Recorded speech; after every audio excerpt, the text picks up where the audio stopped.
Saudações, sejam bem-vindos a mais uma aula do Estudo Aprofundado da Doutrina Espírita. Estudo Aprofundado da Doutrina Espírita, livro 4, módulo 3, Os Vícios e as Virtudes, roteiro 3, Sofrimentos Humanos, Origem e Causas. Neste módulo, vamos conversar sobre a aflição e entender as origens e causas das aflições e do sofrimento humano à luz da doutrina espírita. A aflição pode ser representada por simples mal-estar, traduzido na forma de dor ou sofrimento, até intensa preocupação real, fictícia, física ou moral, causada por algo que pode, inclusive, pôr em risco a própria existência. O grau de aceitação da aflição varia conforme o estágio evolutivo da pessoa. Existem, porém, aflições que podem produzir maiores desarmonias, como as que provocam depressões ou são indutivas de atitudes extremas, como o suicídio. Entretanto, tudo está mais ou menos relacionado às disposições íntimas de cada um. Há indivíduos que revelam grande resistência ao sofrimento, não se subjugando a eles. Outros já se desestruturam perante as menores dificuldades.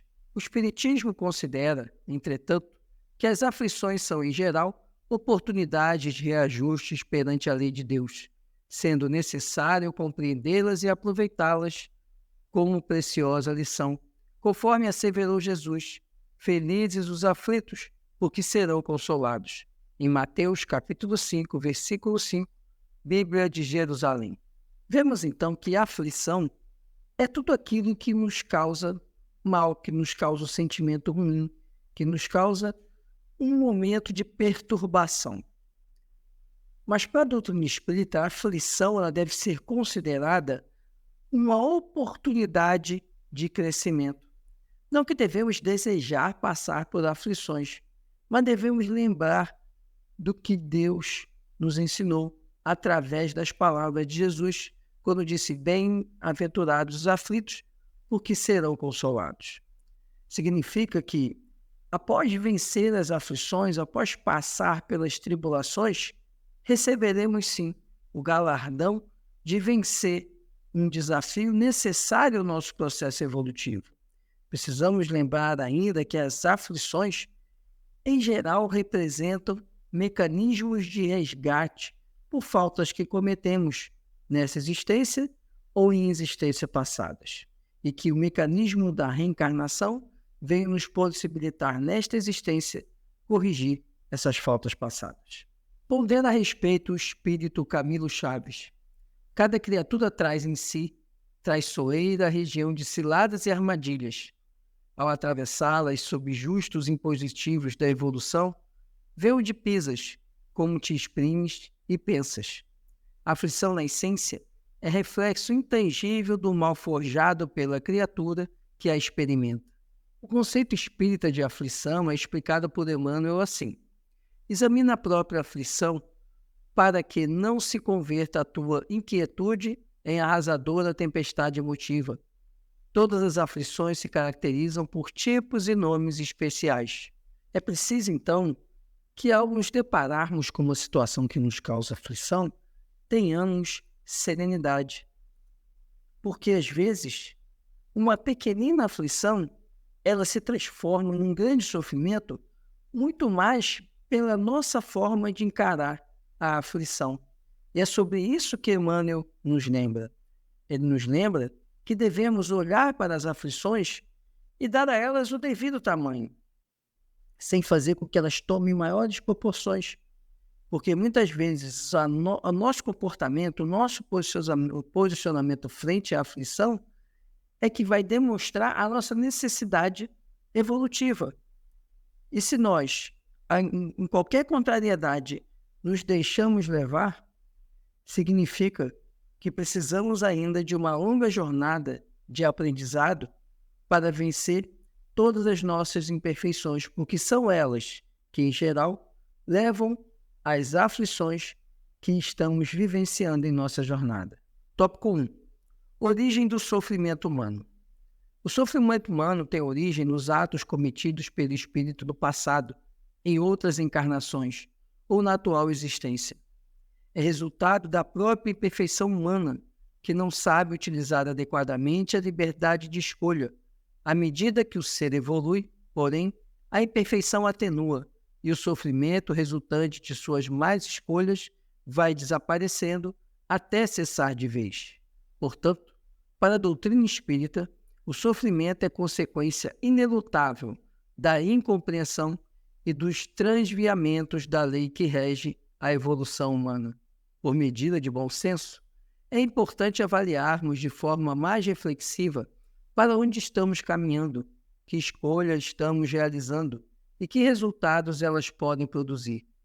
Se já existe o propósito de seguir o bem, a despeito das imperfeições que ainda possuímos, este esforço será recompensado cedo ou tarde. Entretanto, se a nossa felicidade se concentra apenas no mundanismo, estaremos semeando um futuro de aflições. A origem das nossas aflições está, pois, diretamente relacionada ao mau uso do livre-arbítrio. Todavia, a despeito dos nossos equívocos, a bondade divina sempre nos concede oportunidades para resgatar nossos compromissos já muito vencidos nos refolhos da lei. Portanto, à luz da doutrina espírita, temos que o sofrimento ele é consequência da nossa necessidade evolutiva.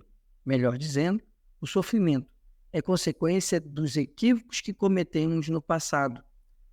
E, de acordo com a lei de causa e efeito, somos de novo colocados diante de situações que lá atrás nós provocamos, para que possamos experimentar o resultado dessas ações e, assim, vencer a adversidade e as sombras que ainda preenchem o nosso espírito.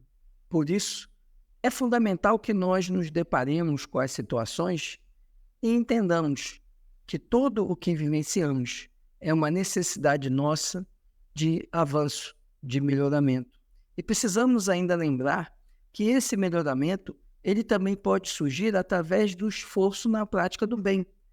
Por isso, quanto mais nós procuramos trilhar o caminho do bem, mais também nos afastaremos de sofrimentos, porque atenuaremos a necessidade de resgatar as dívidas do passado através do esforço na prática do bem. Tópico 2. Tipos de aflições. O sofrimento humano é antigo e acompanha o homem desde as suas origens. No começo de sua caminhada evolutiva, a partir do momento em que começou a se desviar das leis divinas. Assim, esclarece o codificador da doutrina espírita. As vicissitudes da vida são de duas espécies, ou, se quisermos, tem duas fontes bem diferentes que importa distinguir. Umas têm causa na vida presente, outras fora desta vida.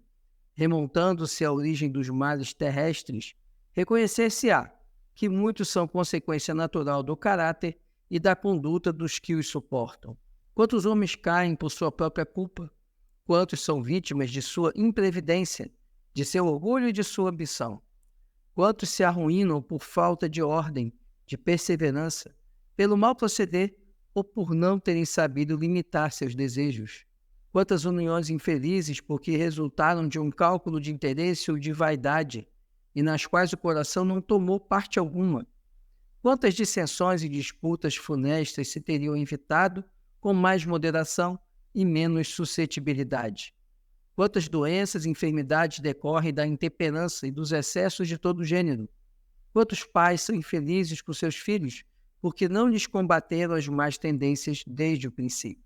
Kardec nos apresenta que os males eles têm duas origens. Uma origem está pautada nas ações que tomamos na vida presente. Outra origem está relacionada às ações das vidas passadas. Mas uma coisa que é certa é que tanto uma como outra sempre estarão atreladas, essas vicissitudes, à nossa condição espiritual, porque elas serão reflexo ainda das imperfeições que carregamos em nossa alma. Mas se amares nesta vida de que o homem é a causa principal, há outros para os quais ele é, pelo menos na aparência, completamente estranho e que parecem atingi-lo como que por fatalidade. Tal, por exemplo, a perda de entes queridos e a dos que são o amparo da família. Tais ainda os acidentes que nenhuma previdência poderia impedir, os reveses da fortuna que frustram todas as medidas de prudência, os flagelos naturais, as enfermidades de nascença, sobretudo as que tiram a tantos infelizes os meios de ganhar a vida pelo trabalho, as deformidades, a idiotia, o cretinismo, etc. Todavia, em virtude do axioma segundo o qual todo efeito tem uma causa, tais misérias são efeitos que devem ter uma causa. E desde que se admita um Deus justo, essa causa também deve ser justa. Ora, como a causa sempre precede o efeito, se a causa não se encontrar na vida atual, há de ser anterior a essa vida, isto é, deve estar numa existência precedente. Do outro lado, não podendo Deus punir alguém pelo bem que fez, nem pelo mal que não fez, se somos punidos, é que fizemos o mal. Se não fizemos esse mal na presente vida, é que o fizemos em outra. É uma alternativa a que ninguém pode escapar, e em que a lógica decide de que lado está a justiça de Deus. Todo efeito tem uma causa.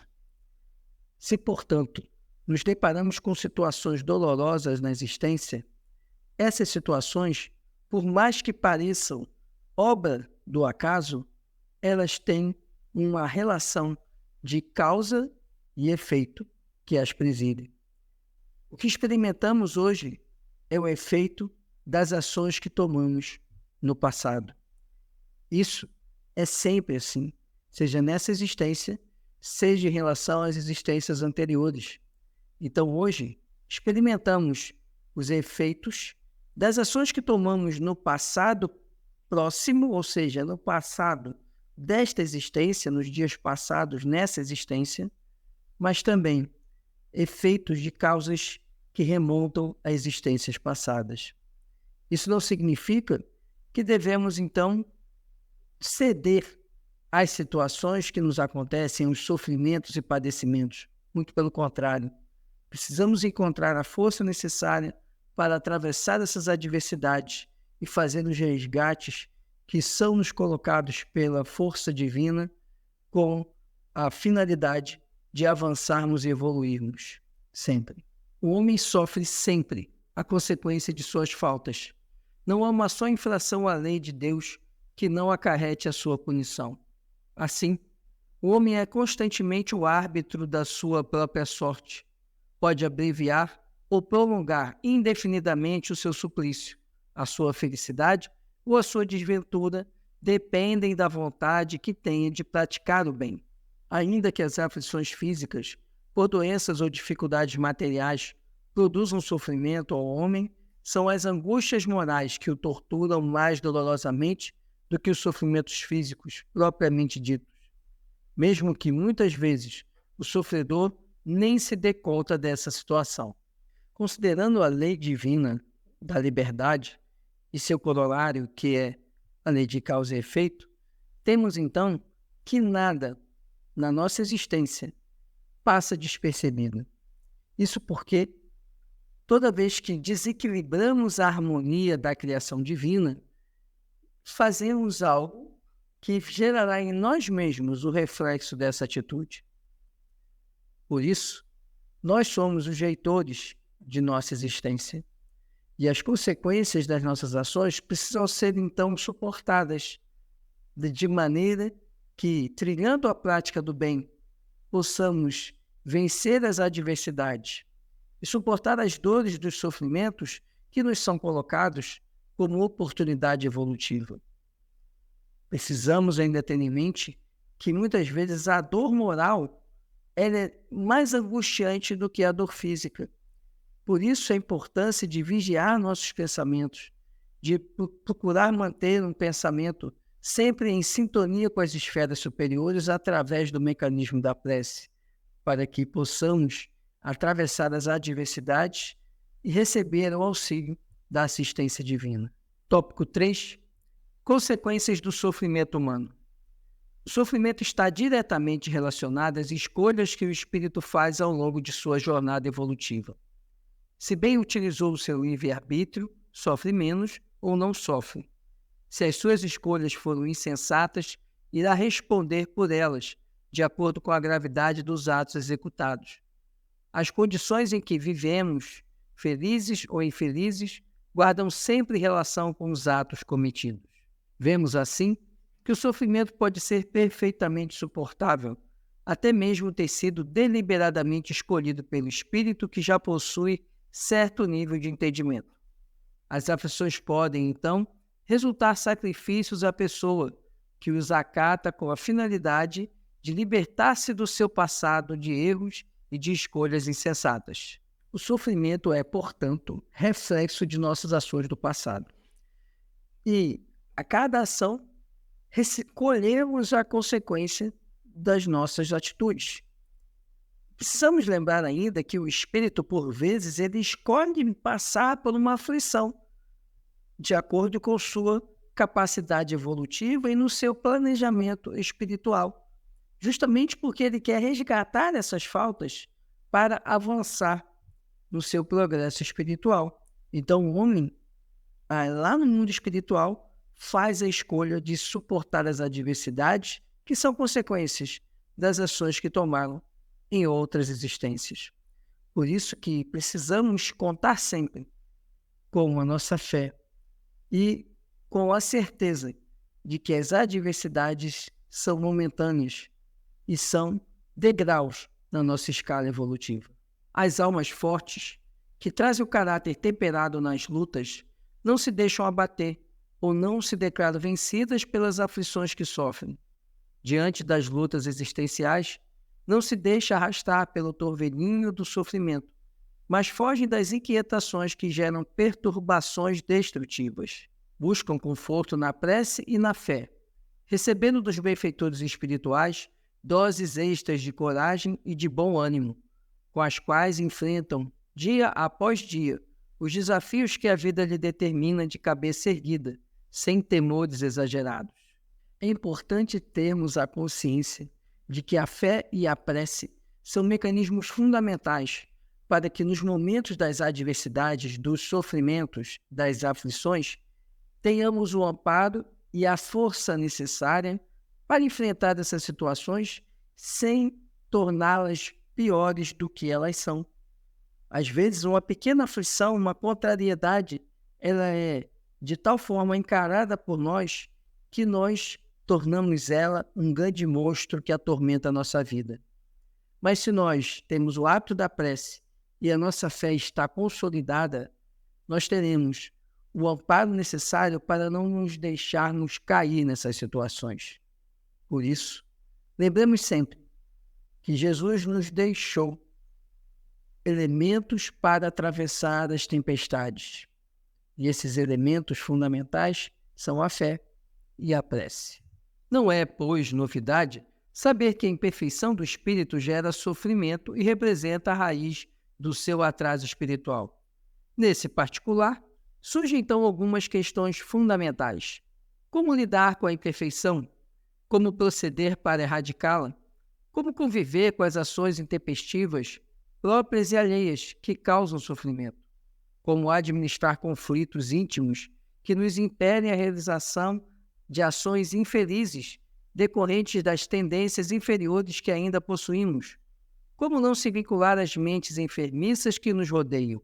A resposta a esta e a outras indagações guarda relação com a força da vontade e do esforço desenvolvido por cada indivíduo em superar as dificuldades.